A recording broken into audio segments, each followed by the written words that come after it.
Stephen, a disappointing result here today. Just give us your thoughts on that one. Yeah, listen, we spoke at half time, and obviously after the game, you can't concede goals the way we did and as easily as what we did. That was the biggest frustration, and expected then to win the game.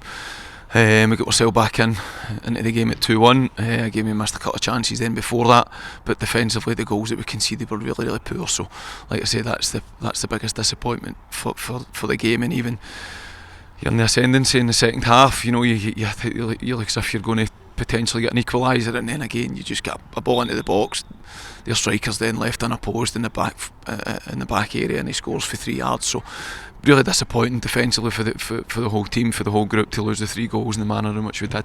Obviously, you're disappointed in terms of the defensive display, but there was sort of shades of the Glasgow Cup final a bit in terms of, personally, I felt that we looked like the better side, creating more chances. So is there just frustration at the lack of sort of taking those chances and giving ourselves a better possibility of winning? No, listen, some of the stuff was very good, but again, if you want to be successful here, you can't be a team that's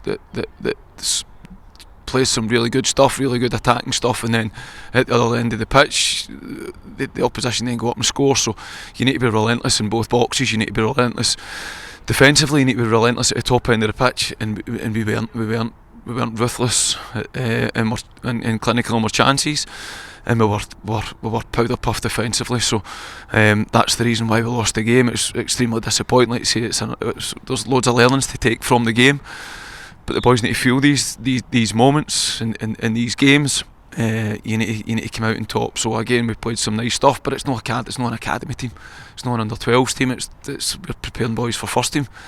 So if you don't perform and you don't take chances at first team level, the chances are you won't play under a manager's team. So that's the harsh reality of men's football and of senior football. So the boys know that.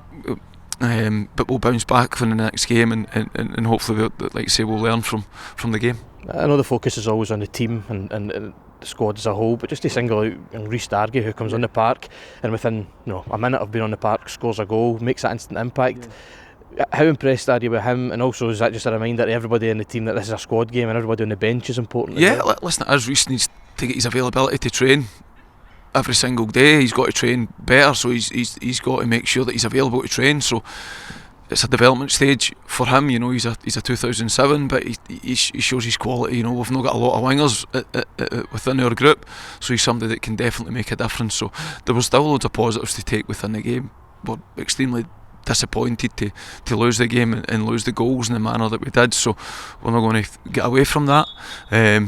But again, we're just looking for more. We demand more. The manager demands more from us as a staff all the time, because ultimately we want to get boys into our first team, and that's the challenge. Defending like that's not how to get into our first team if you want to defend as a team, because our foundations is based around hard work and intensity and having a real hunger and a desire not to concede. We never showed that with the 3 goals.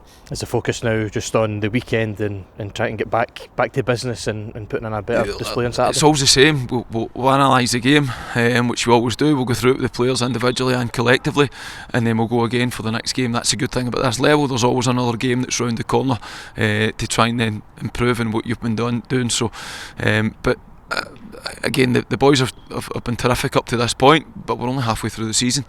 So it's we want it to be the best season that we can possibly be for the boys, for the players individually and collectively. But you can only do that by wanting to improve and having that hunger and that edge and that real desire to want to be a professional footballer.